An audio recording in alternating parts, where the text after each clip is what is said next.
কোরআনের কর্মীরা কি কখনো হেরে যায়? কখনোই হারে না।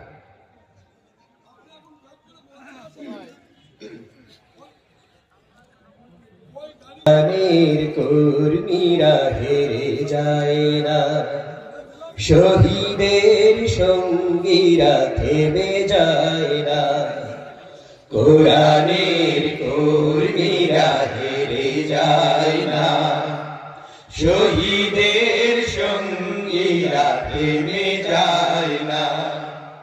কোরআনের কর্মীরা হেরে যায় না, শহীদের সঙ্গীরা থেমে যায় না। দুরন্ত সাহসে বিজয়ের মানসে, দুরন্ত সাহসে